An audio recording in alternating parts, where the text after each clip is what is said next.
I don't know if you overheard me saying it or not, but when I heard that Zach was the starting pitcher today, and I knew we were doing the show from down here at Salt River Fields, like I hope Zac Gallen comes up and talks to us after his outing. So I'd love to talk with Zac Gallen. That'd be a great guest for us because we've had him on so many times. And sure enough, joining us as we are live from Salt River Fields and Diamondback Spring Training, Diamondbacks ace Zac Gallen, who rejoins the show here on Burns Gambo. We've had him on many times. Zach, it is good to see you, man. Thanks for coming on. We appreciate it. Thanks for fitting me in. Oh, well, always, man. Always. Can you believe this is your 7th year here? No. We were talking about it the other day. It's come up a few times now, but I was in Tori's office like a week ago, and I forget if I said it or Fitz said it, and they were like, I think I said, this is year 7, and Fitz, like, the look on his face was like, huh? And I'm like, yeah, this is year 7, which is crazy because it's gone by. Like, I remember the like trade that. like it was yesterday. Yeah. I remember the trade for Jazz Chisholm like it was yesterday. Yeah. What do you remember about the trade? You had just gotten to the Marlins, basically. Yep, I just gotten called up about 2 months before that. The night. So, 2 things. The D-backs were in town, and I knew Carson Kelly, and I was talking to him about it from our Cardinals days, and I'm like, how do you like it? He's like, I love the logistics. It's the best. Like, you know, we literally live in our house all year round. I'm like, oh, that's pretty cool. And then 3 or 4 days later, I pitch against the Twins. I threw really well, and I came in the next day, and they're like, hey, we want to see you in the office. And I'm like, they're sending me down? Like, what? What are we doing? I just pitched so well. I went 7 innings, gave up 2 runs, and punched out like 10. I was like, all right, I guess I'm going back to New Orleans. So, yeah, I blacked out for the first, 2 minutes of the meeting. I'm like, I can't believe they're sending me down. Like, this is whatever. It's some expletives and whatnot. And then they're like, yes, we went ahead and made a move, and we're gonna make a trade. And then the meeting went on for 10 minutes, and they never told me where I was going. For 10 minutes, you had no idea what you were I going had to no idea. They're like, hey, thanks so much. Doing the whole thing. And I'm like, okay, so where am I going? They're like, oh, you're going to go to Arizona. I was like, oh, all right, Okay. cool. So I'm like, at that point, I'm like, well, man, I hope I go to the big leagues. I knew Arizona because I hadn't pitched against, but I knew at the time they were in the hunt for the playoffs. I was like, man, I hope I'm not going to a better team that's going to send me to AAA, whatever. And so, yeah, and then I had to sit on it for an hour and a half because the media wasn't – this was at 12 in the afternoon, and then the media wasn't in until 1:30 or whatever it was. So I had to sit on it. So I obviously called a couple people and called my mom. No one believed me because I already got traded 18 months prior. So again, seriously? And so yeah, that was and the funny thing is I called my agent and they're like, oh yeah, Greinke's going to be there. There's some guys to be around, and Greinke gets traded an hour later. Oh my goodness. I guess you're not going to get VT mates with Greinke. Greinke to the Astros for 4 guys. Yeah. Yeah. Wow. That was were you happy that it was Arizona when you got a chance to let it sink in? Did you feel like, hey, this is going to be a great opportunity for me? Honestly, I didn't know at the time. I just instantly I knew that since the team was in the hunt for a wild card, I'm like, all right, this is a great opportunity. Once I knew I was going to stay in the big leagues and I had a chance to potentially pitch some meaningful baseball in September, I was excited. Other than that, I didn't know anything because, I'm kind of I was just starting to get comfortable in Miami and starting to kind of see things turning and whatnot. So I was a little disappointed in that sense, but I was thrilled to go to a team that was competing to, win potentially, a playoff spot as opposed to, I think, in Miami we were on pace to lose 110 games. So it was definitely fortunate. This is Zac Gallen, our guest here on the Burns Gambo show after his spring debut.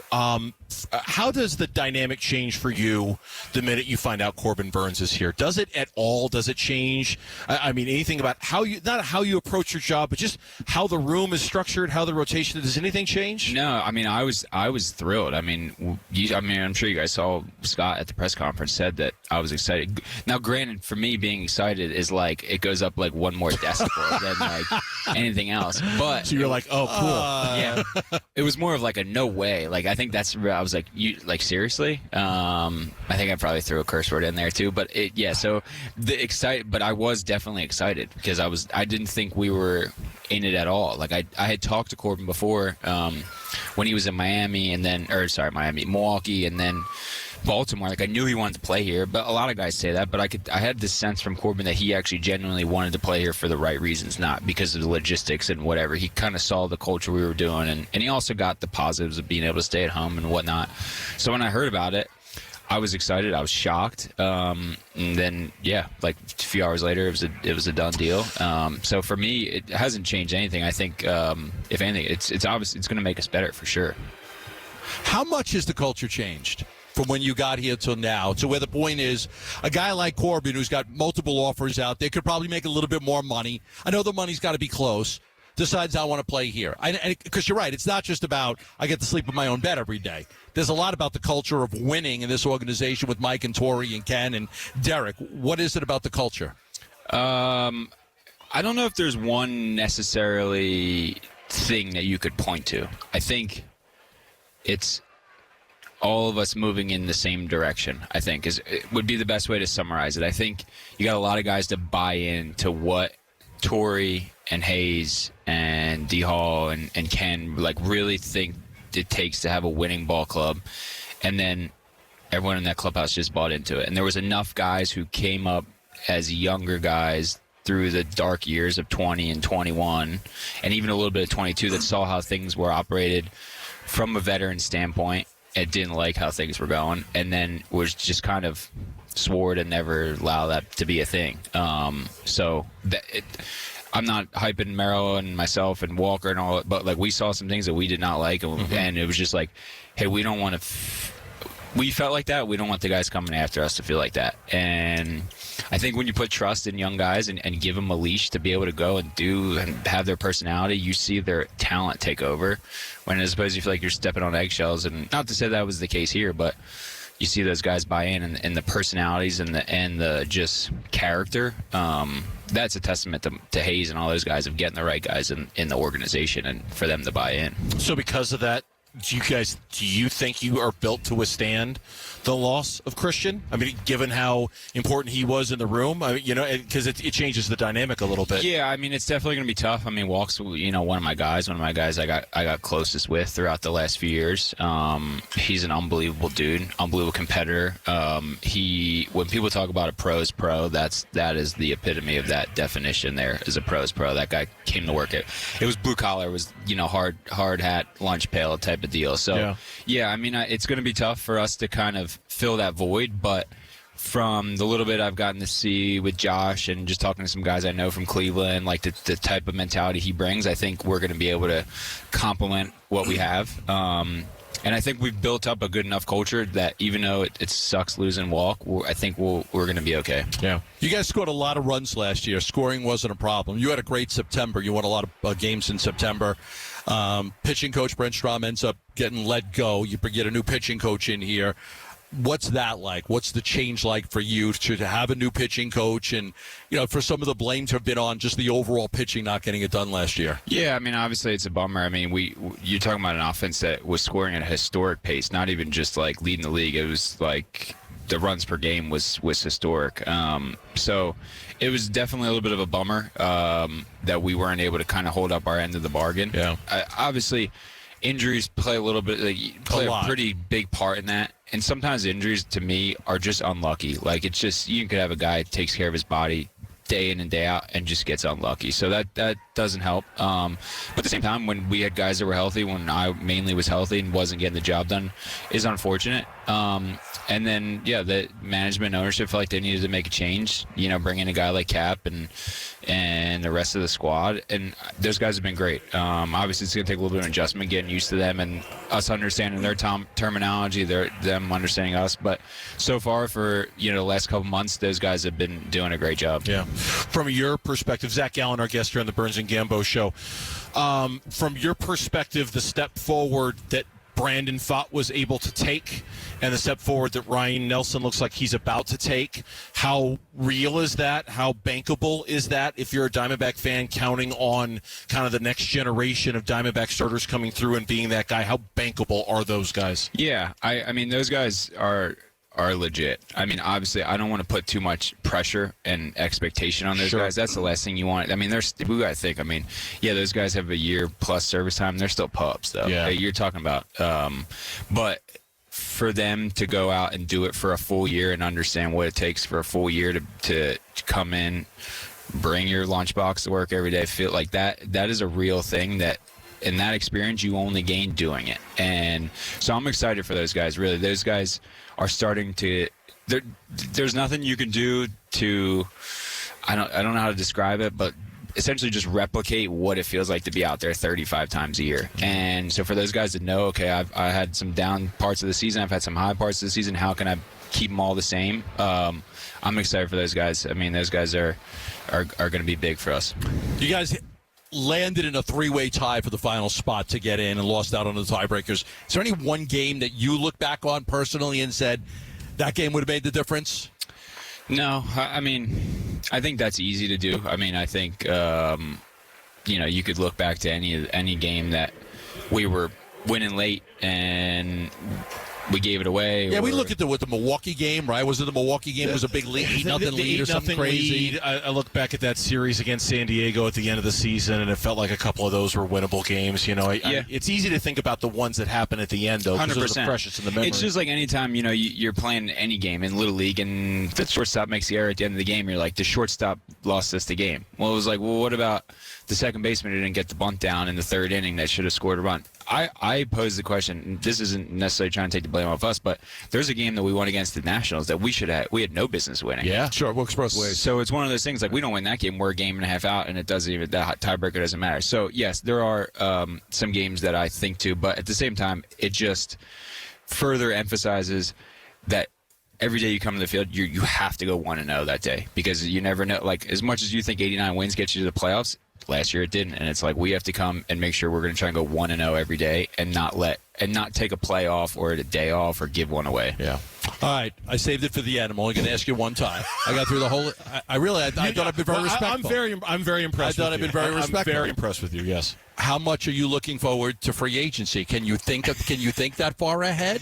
Do you? I mean, obviously you love it here, and I'm sure you'd love to be a Diamondback if it could all work out, but you've never been in this position before, and this is your first time, right? On the horizon, you see what the free agents are getting, Max Fried and those guys. So what's your mindset going into spring training right now? Yeah, that's definitely been a question over the last couple weeks. I have assimilated it to the draft coming out of college or high school, but for me it was the draft. And I think to ignore it, you're doing yourself a disservice. Mm-hmm. And I think to fully lean into, like, I'm going to be a free agent, also doing yourself a disservice. So I think acknowledging that it's there, acknowledging that it's a thing, and understanding that this is what happens when you get to this point in your career, I think is the best way I feel to go about it. And because either way, you're going to lock yourself in, and so it's embrace it. Tough. Exactly. Just embrace it. And then, because when I'm going to go out there and I step across the white lines, it's not going to be like, oh, I got to go out here and give up no hits to get this,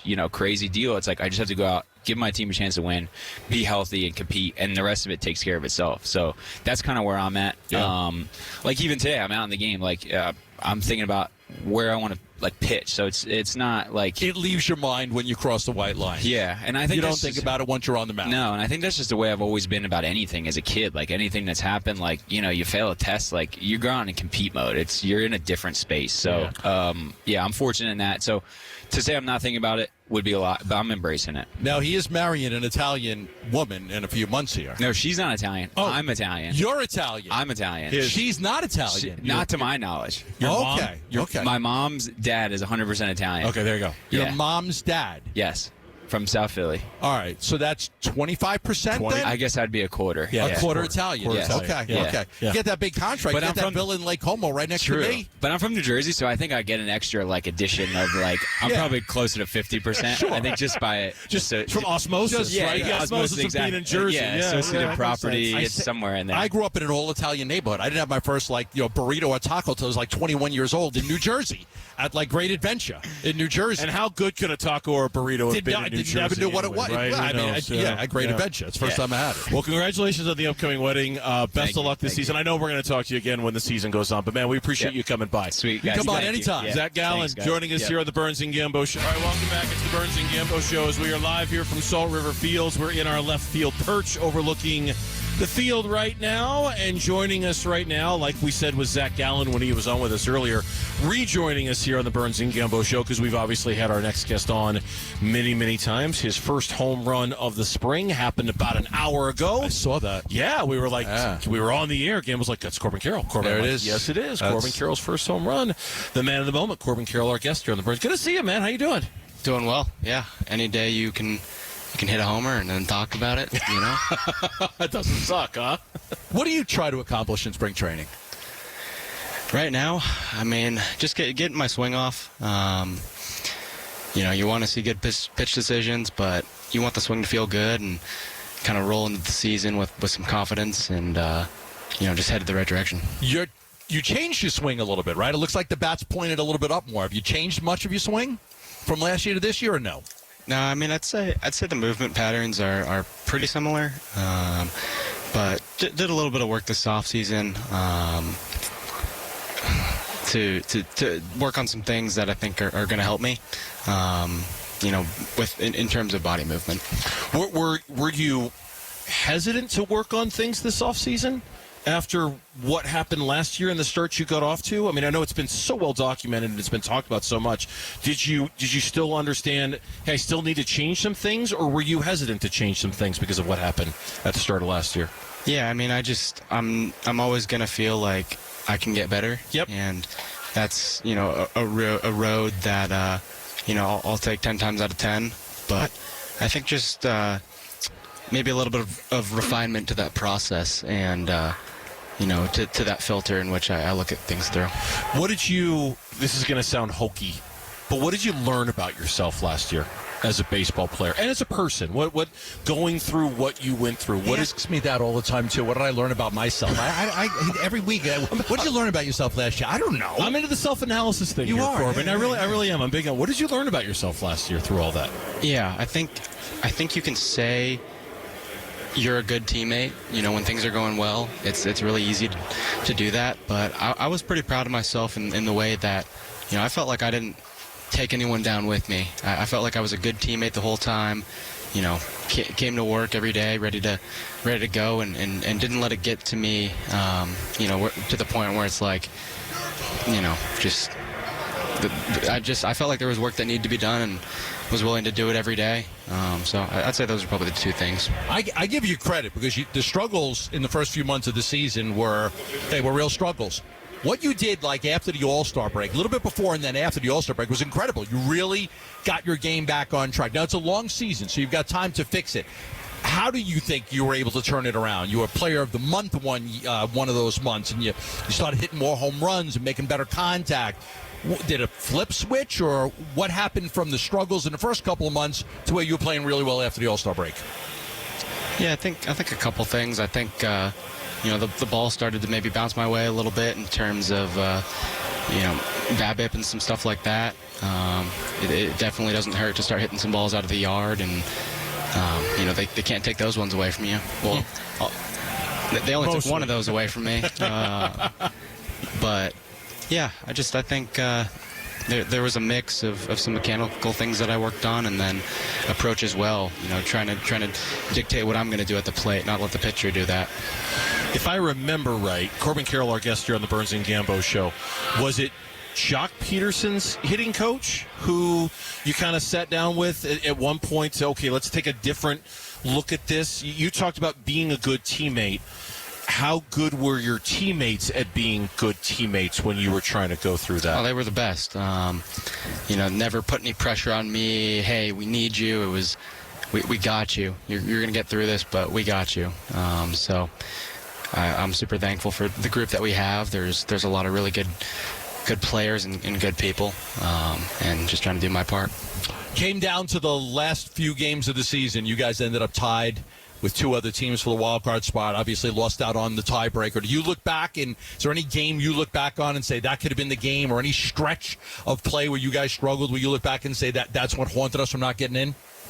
Yeah, I mean, I think you can drive yourself crazy looking at all those games, right? Like, yeah, we do. There's What do you think we do for 4 hours every day, Corbin? Let's talk about that Milwaukee game. No, there's 8-0. Yeah, I mean, there's a lot of games like that, but I think on the flip side, then, right? Maybe you look at a game like that game versus the Nationals came back, kind of the same situation. Zac Gallen just said the same thing. Seriously, Zac Gallen was sitting in that chair an hour ago, and he said exactly the same thing.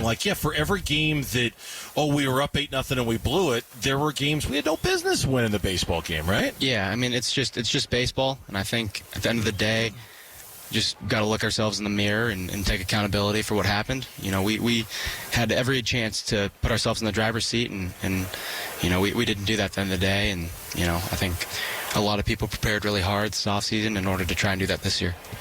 Corbin Carroll, our guest here on the Burns Gambo show. Since Gambo asked you a question that we asked, I'm going to ask you a question that we asked Zach too. Not having Christian in the room, and not necessarily that Josh is going to replace who he was in the clubhouse, because it doesn't necessarily have to be like that, but how well is the room built to withstand the loss of a guy who maybe quietly, but was still kind of a leader and a go-to guy, sort of a touchstone player in that room? How's the locker room built to withstand that loss? Yeah, we're people too. We've got personal relationships, and I was just talking with someone the other day about how much I'll miss having him around, and just hope that he's doing well so far over there and loving it over there. He was a great teammate and probably one of the more interesting guys I've ever been around, in a great way. But at the same time, we got a great baseball team over here. Josh is a great player, and getting to know him so far, seems like a really good person too. And yeah, I'm excited to see what he can do. He can really hit, it seems like. I forget about baseball. You do anything fun this offseason? You go anywhere? You do anything different? You spend a lot of time in Seattle? What'd you do?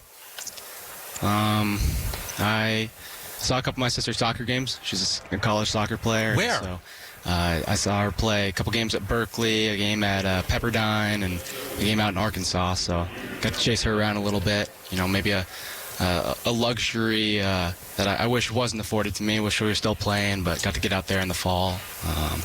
Saw some of my girlfriend's family. Got to visit them up in Anchorage, Alaska. So that was a pretty cool trip too. Wow, we got a lot in common. My daughter was a Division I soccer player. She played at Loyola Chicago. It was always great to go watch her play Division I soccer. And then in December, I went up to Fairbanks, Alaska. Did you? Yeah, because I loved the dog mushing and the snowmobiling and the Northern Lights, seeing the Northern Lights every night out in Fairbanks. So I don't mind the cold. I don't mind it at all. I like the cold. I don't know if dog mushing is written in the contract as one of the ones we can't do. Oh, but I definitely enjoyed that scenery. One time, I've done it in Alaska, Switzerland, Norway, Finland. One time, I'm out there and there's hey, is anybody a really seasoned dog musher? It's stupid me. I raised my hand, right? Because I've done it a few times. So I got my wife and we got the dogs. So they let us go out on our own. I've got the dogs and everything, and I'm taking his turn a little too fast. My wife goes flying into a tree, and then bottom line is, I wasn't a professional dog musher, but she went flying into the tree, and I felt like an idiot. Well, you were an idiot. I was an idiot. Yeah. Is there something on the list that you're not allowed to do that you wish you could? Ski. Snow or water? Snow. Snow? Yeah. You're not allowed to? No. Yeah, I'm pretty sure that's in there. If not, it's definitely not worth the risk right now.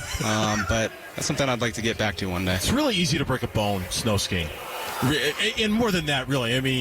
So that's like the disapproved thing that if you could do, you would do it, but you can't. Yeah, I liked skiing. We skied growing up. My dad would take me out there, and yeah, that's the one I'd like to get back to. You could sit in the sled on the dog mushing. Not with you driving, apparently. Not with me. No. I thought I was better than I was. But you could sit on the sled. You don't have to actually drive it. You could see. The dogs do most of the work anyway. You could sit on the sled and enjoy the scenery. Expectations are high for this baseball team. High externally for this baseball team. Should they be? Does the feeling outside match the vibe in the room in terms of what the feeling is about how good this team could be?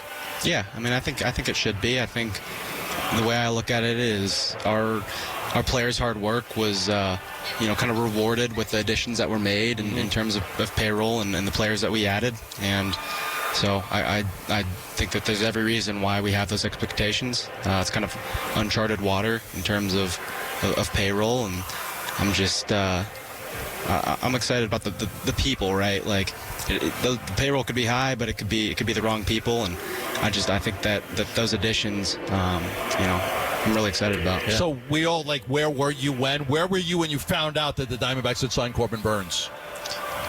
I don't remember, honestly. Sister soccer game? No, definitely not. I Skiing? Think, was it a late? You were skiing, weren't you? You were skiing. Was it I won't was tell it a anybody. Late. It was a couple days night after when- Christmas. Okay. It was a couple days after You in Christmas. Anchorage? I might have been up in Anchorage. Yeah. Okay. I visited my girlfriend's family that weekend after Christmas. So.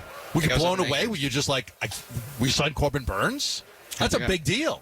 Yeah, I was really excited. I mean, we've seen that guy a lot. I think probably 4 or 5 times in my time up, and it's no fun.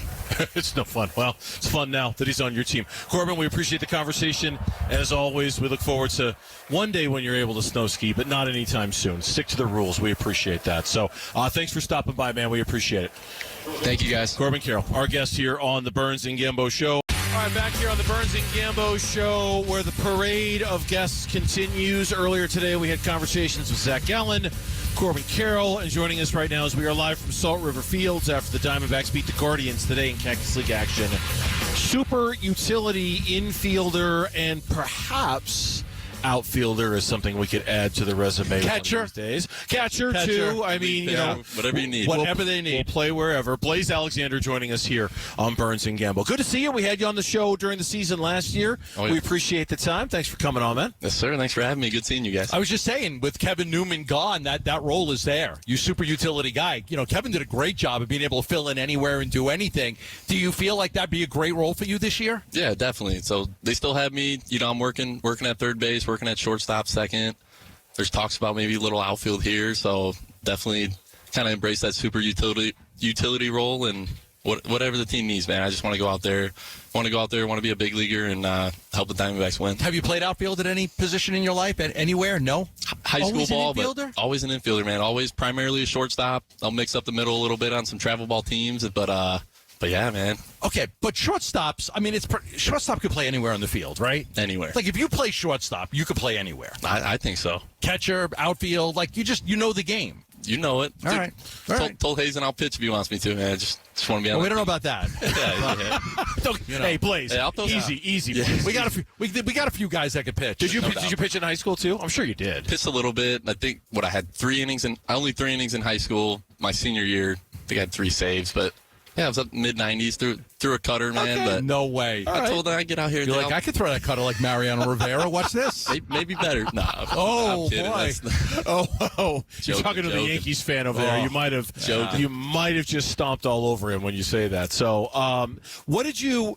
I remember we spoke to you last year after you made your major league debut, and I think we might have even had you on a couple of times during all kind of your big moments. When you think about being a big leaguer in 2024, what do you remember about it? The highs, the lows, the struggles, everything in between. What comes when you think about what you learned from that? What did you take away from it? Yeah, so really I didn't get to appreciate it until really the off season, man. It was you're kind of in the grind. I was working my way through spring training last year, grinding, just trying to make the team, and then it was bang, hey, you made the team. Next day is opening day DH, and just there really wasn't a time to kind of sit back and just I did this, So yeah, no.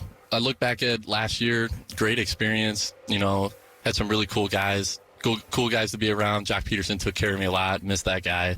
Just having C walk over there at first base too, but yeah, man, it just I kind of got to embrace that role as a utility player, playing those three positions, getting moved around a little bit, and there's Randall Gritchick taught me kind of how to be, come off the bench, that 5th inning when you're usually just sitting in the dugout. We're in the cages now, hitting, getting ready for whatever, man, a pinch run, maybe a pinch hit, but Sure.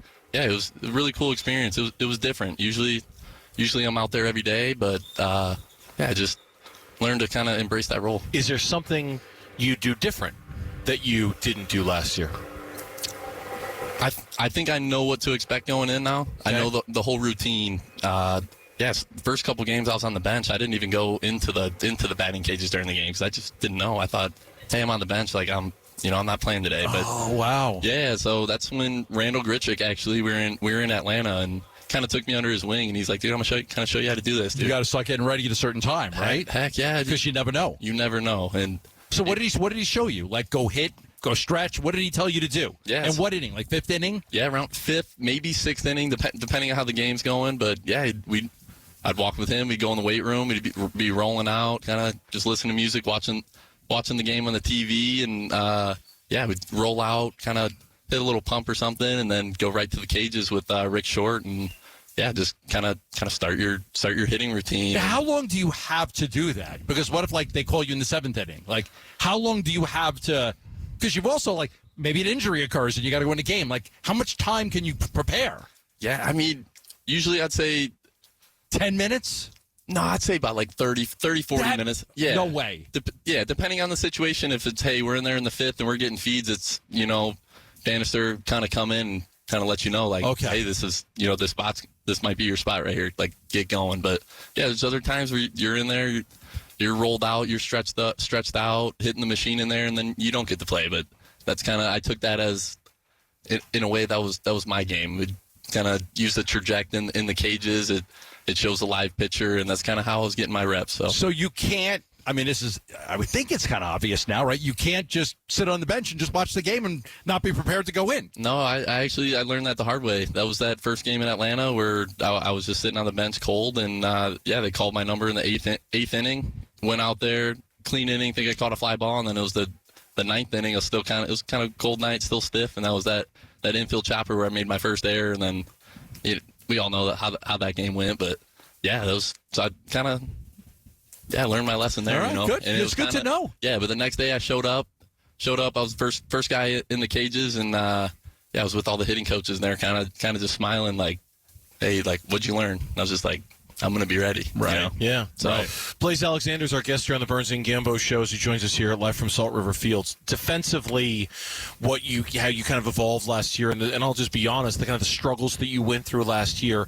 How did that make you a better baseball player? How did you learn to get through that? I remember talking about this a lot last year, and Bob Brenly would mention this too, about you just got to kind of mentally just free yourself up a little bit, not worry. What did you go through to try to make yourself a better defensive player last year? Yeah, really. I mean, just a whole lot of reps.